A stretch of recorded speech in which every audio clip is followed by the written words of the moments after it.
काफ़ी बच्चों का कमेंट था कि यूपीएससी की शुरुआत कैसे करें। तो इस वीडियो को वो भी बच्चा देखेगा जो अभी तक नहीं जानता कि यूपीएससी क्या है, इसे कौन-कौन सा बच्चा दे सकता है। इसके आगे ये भी बताएँगे कौन सी बुक होनी चाहिए, क्या योग्यता होनी चाहिए और इसमें कितने पेपर होते हैं, कहाँ से फ्री ऑनलाइन रिसोर्सेज डाउनलोड करें। तो सब कुछ बताएँगे और घर पे रहकर इसकी तैयारी कैसे करें ये भी बताएँगे। तो गाइस मैंने कहा है कि पहला पॉइंट ये बताऊंगी कि यूपीएससी क्या है, ठीक है। इसमें दूसरा पॉइंट हमारा है कि यूपीएससी की इसकी जो संरचना है वो क्या है। उसके साथ तीसरा पॉइंट है कि कौन दे सकता है इस पेपर को और इसकी तैयारी घर पर कैसे करें। और पांचवा पॉइंट है जरूरी किताबें क्या हैं। छठवां पॉइंट है ऑनलाइन संसाधन क्या हैं। और हमारा सातवां पॉइंट है भाई कि घर पर इसकी तैयारी करने से हमें क्या फ़ायदे हैं, ठीक है। ये है। और नौवां पॉइंट हमारा है कि नियमित अभ्यास और टेस्ट कैसे दें। तो इन सारे पॉइंट को मैंने बताने के लिए कहा है और बताती हूँ। पहला पॉइंट हमारा इसमें ये रहेगा कि यूपीएससी क्या है।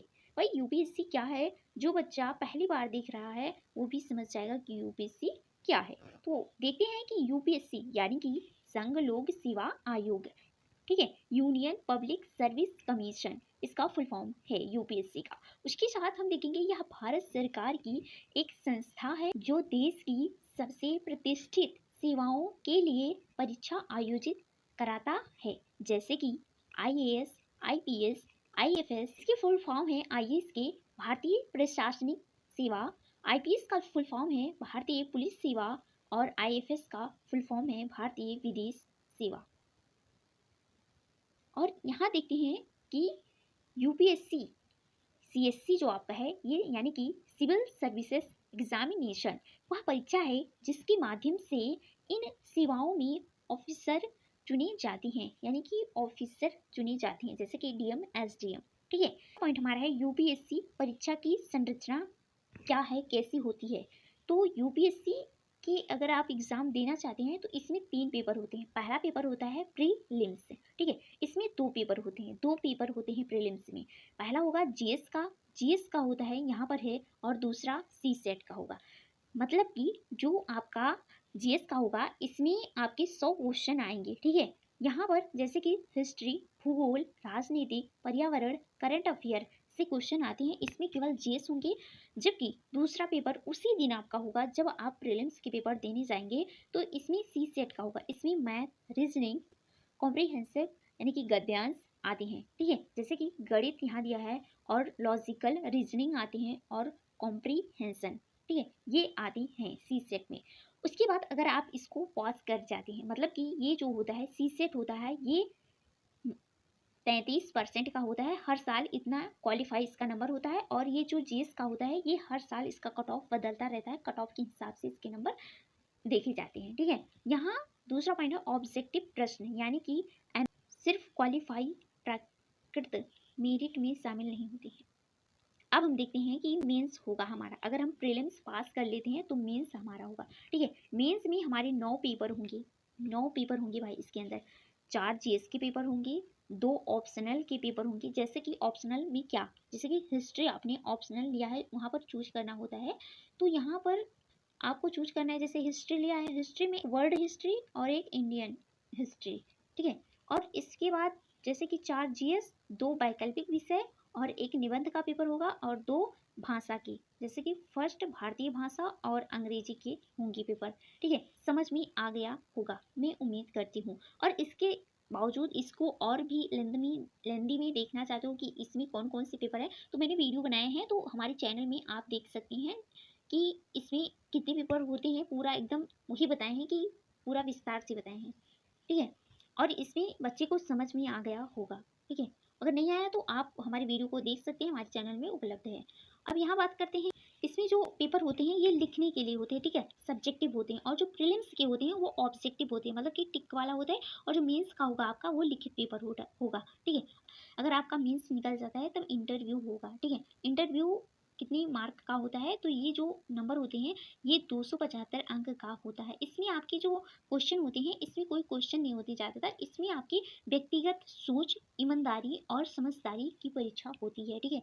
ये सारी आपके बारे में पूछते हैं और कुछ करंट अफेयर से भी क्वेश्चन पूछ लेते हैं। अब बात करते हैं कि हमारे पेपर तो खत्म हो गए, मैंने बता दिए सारी सोर्सेज की कैसे तैयारी करनी है और इसमें मैंने बता दिया कि यूपीएससी क्या है और कितने पेपर होते हैं, ठीक है। तो यूपीएससी के बारे में जान गए होंगे। दूसरा आप जान गए होंगे कि यूपीएससी कितने पेपर होते हैं। तो 3 चरणों में होता है। पहला जो आपका प्रीलिम्स होगा, इसमें आपका ऑब्जेक्टिव होगा, और दूसरा मेंस होगा, ये लिखित होगा, ठीक है, लिखित होगा। और जो 9 पेपर होंगे मेंस में, ये जानते हो भाई, ये आपके 1750 नंबर के होंगे। इसके बाद इंटरव्यू होगा जो, तो इंटरव्यू में मैंने मार्क बता दिए 275 अंक का होता है। इसमें ये जो सारी चीज़ें ये पूछे जाते हैं। सो तीसरा बात करते हैं। तीसरा पॉइंट है कि कौन दे सकता है, यानी कौन बच्चा अवेलेबल है इसको देने के लिए। वो सारे बच्चे दे सकते हैं जो ग्रेजुएशन कर चुके हैं या फिर ग्रेजुएशन के लास्ट ईयर में हैं, वो फॉर्म को फिल कर सकते हैं, ठीक है। अब यहाँ हम देखते हैं कि इसकी जो कौन दे सकता है, तो शैक्षिक योग्यता क्या होनी चाहिए। तो किसी भी विषय में स्नातक किए होंगे आपको होना चाहिए, यानी कि 12th के बाद बच्चे बहुत सारे हैं कमेंट करते हैं कि मैं कैसे इसकी तैयारी करूं। भाई बीए बीएससी बीटेक कुछ भी आप कर रहे हो, उसको फाइनल कर लो या फिर फाइनल ईयर में हो तब फॉर्म को फिल कर सकते हो। इसमें एज कितनी होनी चाहिए, तो सामान्य वर्ग के लिए यानी कि जनरल जनरल वर्ग के बच्चों के लिए है कि 21 से 32 वर्ष तक ये फॉर्म को फिल कर सकते हैं। यानी कि जब आप 21 साल के हो जाएंगे तो फॉर्म को फिल कर सकते हैं, उसके तहत 32 वर्ष तक डाल सकते हैं। और ओबीसी के लिए 35 वर्ष तक ये बच्चे डाल सकते हैं। मतलब कि जब आप 21 ईयर के हो जाएंगे तब फॉर्म को फिल कर सकते हैं, और 35 साल तक आप इस फॉर्म को फिल सकते हैं। उसके साथ एसटी और एससी की बात करते हैं तो ये 37 वर्ष तक फॉर्म को फिल कर सकते हैं। अब बात करते हैं इनके ये कितनी बार इस फॉर्म को मतलब फिल कर सकते हैं। जैसे कि कोई बच्चा अभी फर्स्ट अटेम्प्ट नहीं निकाला, थर्ड फोर्थ नहीं निकाला है, तो वो इस प्रकार से कितनी बार यूपीएससी के फॉर्म को फिल कर सकता है। तो जो जनरल वाले बच्चे हैं वो 6 बार इस फॉर्म को फिल कर सकते हैं, यानी कि 6 बार यूपीएससी के फॉर्म डाल सकते हैं। वही बात करते हैं ओबीसी के लिए, तो ओबीसी वाले बच्चे जो हैं ये 9 बार फॉर्म को फिल कर सकते हैं। और एससी और एसटी की बात करते हैं तो ये कितनी भी बार दे सकते हैं, अनलिमिटेड इनके लिए फॉर्म है, ठीक। अब हम चौथे पॉइंट की बात करते हैं कि तैयारी घर पर इसकी कैसे करें, ठीक है। चौथा पॉइंट हमारा यही है कि इसकी तैयारी घर पर कैसे करें। How to start at home, यानी कि सिलेबस को समझे पहले।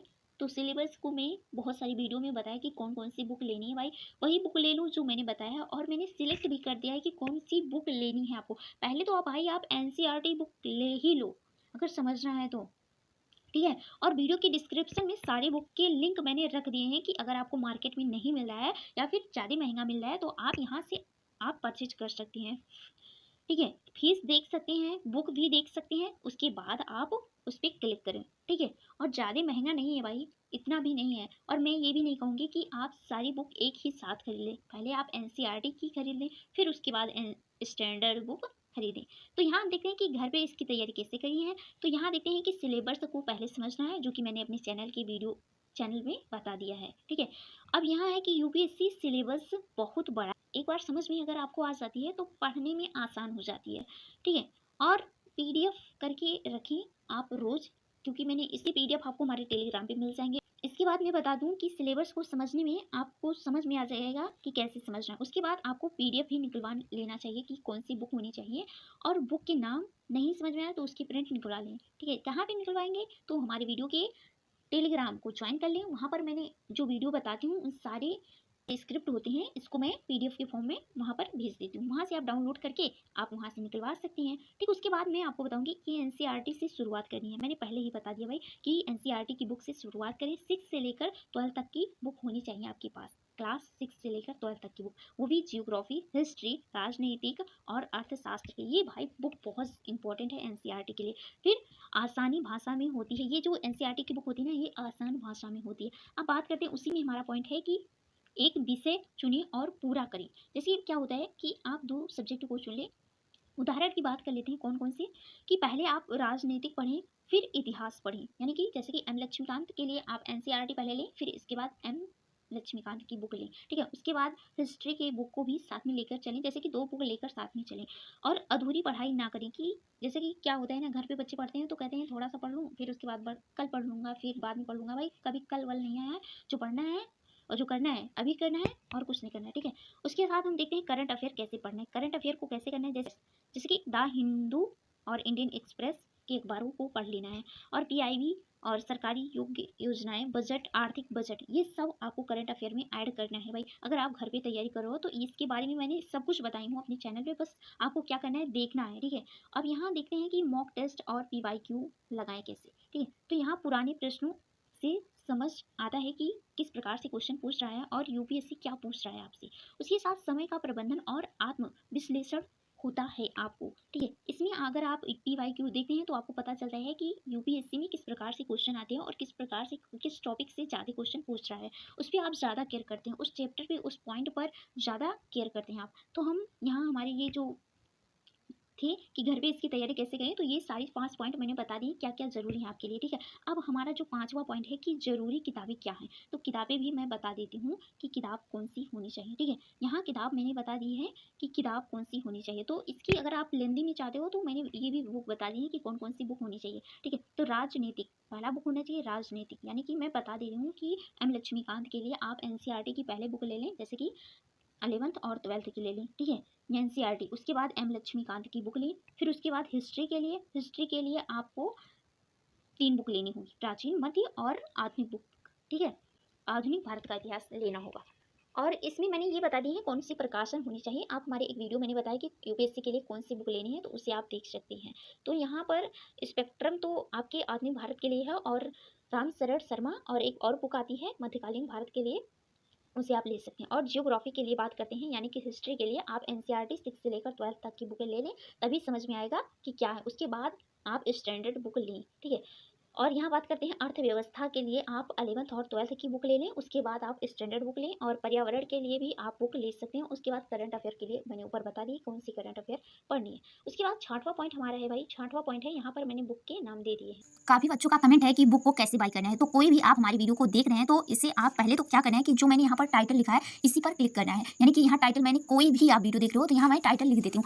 इसी के नीचे आपको मोर का ऑप्शन मिलेगा, इसी पे आप क्लिक करेंगे, इसी पे आपको क्लिक कर देना है। तो मैं इसी पे क्लिक कर देती हूँ। यहाँ मोर का ऑप्शन फिर से आपको दिखेगा, इसी पे आपको क्लिक कर देना है। तो यहाँ क्लिक मैं कर दे रही हूँ।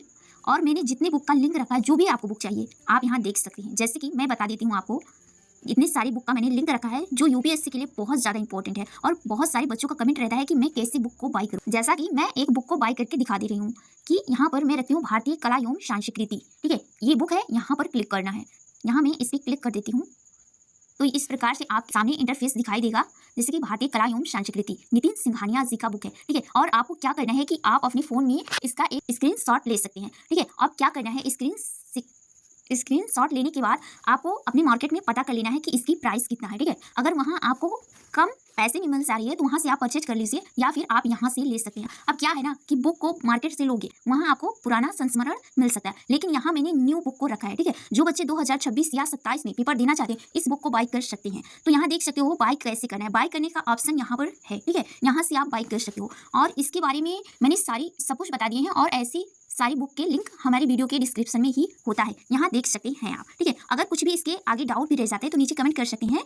तो यहाँ आप कमेंट कर सकते हैं, किसी भी वीडियो के नीचे आपको इसी प्रकार से प्रोसेस करना है, और हमारे हर एक वीडियो के नीचे इसी प्रकार से आपको बुक का लिंक मिल जाएगा। तो 6वां पॉइंट हमारा है कि ऑनलाइन संसाधन क्या है। तो ऑनलाइन संसाधन के लिए मैं केवल सरकारी साइट बता रही हूँ, तो इसे आप देख सकते हैं कि सरकारी साइट यहाँ पर मैंने लिख दिया www.upsc.government.in, ठीक है। यहाँ पर ये है, और इसके साथ आप यूट्यूब पर देख सकते हैं, लेकिन कोई भी वीडियो देखें, ठीक है, उसे आप एक सर को फॉलो करें। जैसे कि हिस्ट्री के लिए आप किसी भी एक सर को फॉलो करें, उसके साथ जियोग्राफी और अदर सब्जेक्ट जो हैं उनके एक सर को ही किसी भी सर को चूज करें। मैं नहीं कहती किसी को बताऊंगी या फिर आप उन्हें देखिए। बहुत सारे ऐसे सर हैं यूट्यूब पर, उन्हें आप फॉलो कर सकती हैं और उन्हें ही करें।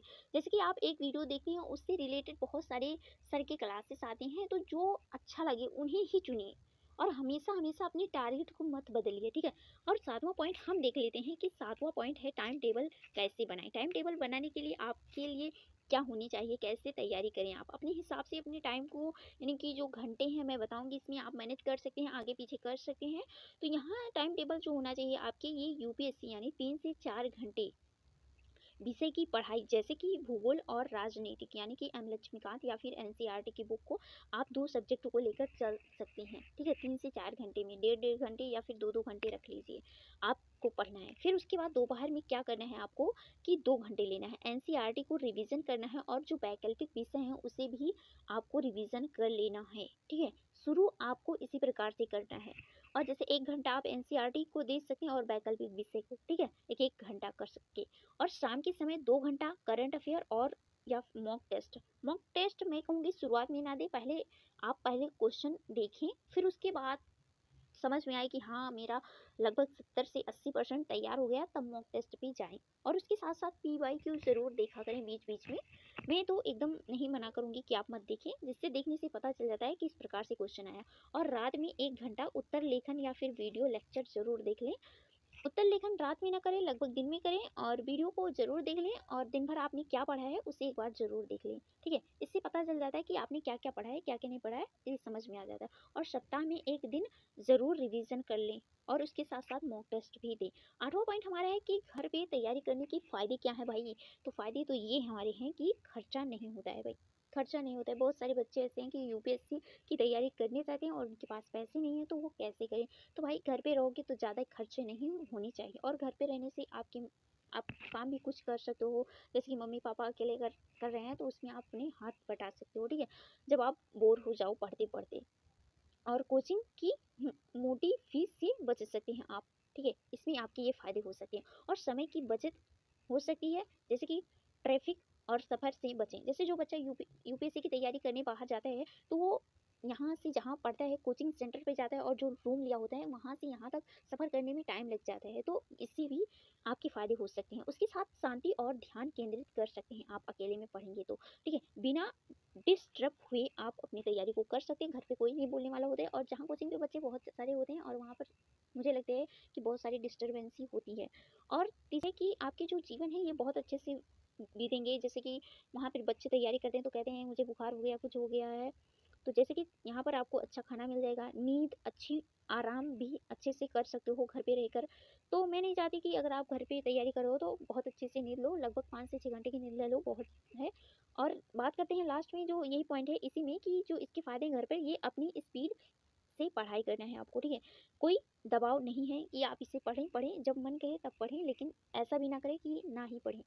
एक शेड्यूल बना लें, एक टाइम टेबल बना लें कि मुझे कुछ करना है तो करना है। लगभग 1 से 1.5 साल में मुझे UPSC की तैयारी करनी है और इसे निकालना है। आप अपनी मम्मी पापा से टाइम मांग लें कि मुझे इतना दिन में, इतने साल में, इतने दिन में मुझे कोई पेपर निकालना है, मैं इसे निकालूंगा, फिर उसके आगे मैं कुछ करूँगा। अगर रिजल्ट आ जाता है तो बहुत अच्छा है, नहीं फिर उसके साथ में आपके वर्क या जो काम है वो करूँगी, उसके साथ में बाद में UPSC की भी तैयारी साथ में करते चलूँगी। 9वां पॉइंट है कि नियमित अभ्यास और टेस्ट, यानी कि प्रैक्टिस और टेस्ट।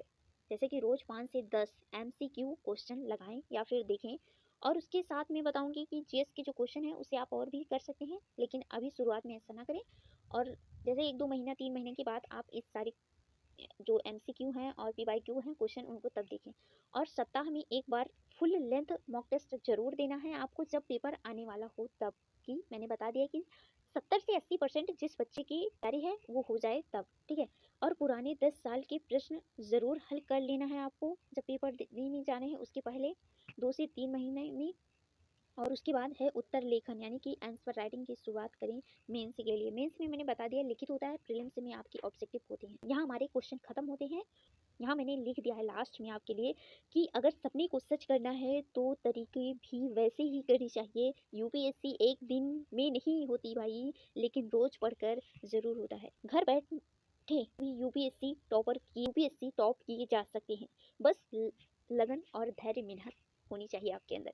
जैसे कि अभी आप दिव्या देवरकर और बहुत सारे ऐसे बच्चे हैं जो घर पर ही रहकर टॉपर्स बने हैं। मुझे नहीं लगता है कि भाई कोई कोचिंग पर रहकर टॉप किया है, और होंगे तो दुक्का तिक्का। और मैं लास्ट में ये कहूँगी कि इसके PDF जो हैं आपको हमारे टेलीग्राम पे मिल जाएंगे। इसके आगे कुछ भी और भी डाउट रह जाता है तो नीचे कमेंट कर सकते हैं। मैं ये भी बताना चाहूँगी कि जो इन सारी बुक हैं इनके PDF हमारे वीडियो के डिस्क्रिप्शन में इनके लिंक मिल जाते हैं, वहाँ से आप परचेज कर सकते हैं। और इसके अगर कुछ और भी लेंदी में चाहिए तो जो मैंने ये शॉर्ट में सब कुछ बताया है, इसके लिए मैंने वीडियो बहुत सारे बताए हैं कि कौन सी बुक होनी चाहिए, कितने पेपर होते हैं, सब कुछ पूरा और बड़ा करके बताया है, उसे भी आप देख सकते हैं। और इसी तरह के वीडियो के साथ हम आपसे मिलते हैं किसी नेक्स्ट वीडियो में। तब तक के लिए bye bye, tata, take care.